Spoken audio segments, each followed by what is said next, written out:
Hello guys, welcome back to my channel.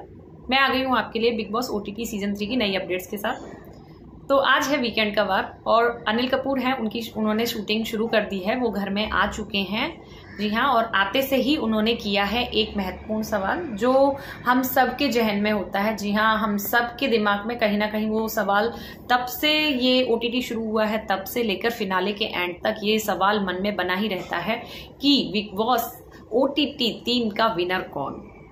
कहीं ना कहीं हम दिमाग में यही क्यास लगाए रहते हैं कि विनर कौन बनेगा, कौन ट्रॉफी लेके जाने वाला है। तो ये सवाल किया है अनिल कपूर ने। घर में घुसने के साथ ही उन्होंने पूछा सबसे पहले सवाल साई केतन से। साई केतन ने जवाब दिया, मैं रणवीर शौर्य को देखता हूँ। क्यों भाई, रणवीर शौर्य को अगर आप देखते हो तो आप क्या कर रहे हो शो में, ठीक है। अगला सवाल पूछा है अरमान से कि आप किसको देखते हैं। अरमान ने भी सेम जवाब दिया कि मैं देखता हूँ रणवीर शौर्य ने, और रणवीर शौर्य की जर्नी बहुत अच्छी रही है, उन्होंने ये किया है वो किया है। तो आपने क्या किया है फिर? अभी कृतिका से पूछा जाता है तो कृतिका तो अरमान का साइड लेंगी यार, अरमान से पूछे बिना वो कुछ नहीं करती होंगी, आई थिंक सो। तो उन्होंने ही बोला कि नहीं, मुझे भी रणवीर शौर्य लगते हैं। अब बारी आती है कटारिया की। कटारिया से पूछा जाता है कि आप विनर में किसको देखते हैं। तो कटारिया है जो बिना एक सेकंड भी गवाए वो आंसर देते हैं कि मैं खुद को देखता हूँ। और ये जवाब सुन के ना मतलब बड़ा ही अच्छा लगा। कोई तो है जो बोल रहा है कि हाँ मैं विनर होऊंगा, मतलब खुल के बोल रहा है, ऐसे घुसपुस सब, मतलब मन में तो सब रखते हैं कि हाँ हम जीत रहे हैं, लेकिन कोई सामने नहीं आना चाहता कि हाँ भाई मैं विनर बन रहा हूँ। पता नहीं इसमें क्या दिक्कत है कि आप किसी शो में आए हो और तो आप सामने से बोलो कि हाँ मैं विनर बनना चाहता हूँ। तो कटारिया की ये चीजें हमें अच्छी लगी। फिर अनिल कपूर जी ने पूछा कि ठीक है फिर आप अपने साथ टॉप 2 में किसको देखते हो। तो कटारिया ने बोला कि ठीक है मैं शिवानी या फिर विशाल में से किसी एक को देखता हूँ अपने साथ। तो यहाँ उसने अपनी दोस्ती भी निभा दी और लोगों का दिल भी जीत लिया। अभी देखते हैं वोट बैंक किसको वोट करती है, क्योंकि कटारिया से ज्यादा वोट पढ़ना किसी के लिए बहुत ही मुश्किल है। बात आती है नेजी की।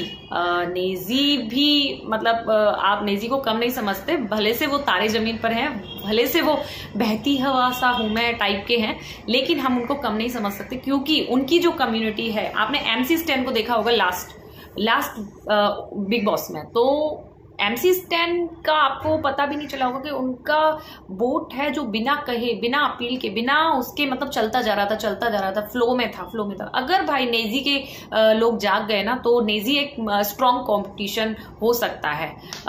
तो देखना होगा। अभी बात कर लेते हैं अरमान की।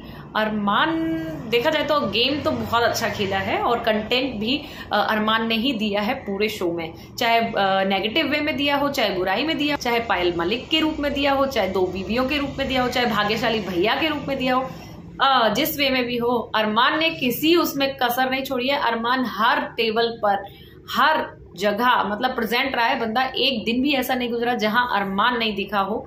अरमान की बातें, अरमान की चुगली, अरमान का झगड़ा, अरमान की बीवी, वाह वाह वाह, मतलब सब जगह ही अरमान था। हाँ, एक वो बात अलग है कि अरमान एक नेगेटिव पोर्ट्रे हो रहा है क्योंकि उन्होंने कुछ काम ऐसे किए हैं कि जो मतलब घर के बाहर भी लोग उनको इतना पसंद नहीं कर रहे हैं। तो लेकिन कंटेंट तो उनने दिया, ये तो बात माननी पड़ेगी, भले से वोट आए या नहीं आए, लेकिन अरमान को आई थिंक ये लोग लेके जाएंगे। टॉप 5 में तो डेफिनेटली वो जा ही रहे हैं, टॉप 5 तक तो वो कहीं नहीं जा रहे हैं घर पे।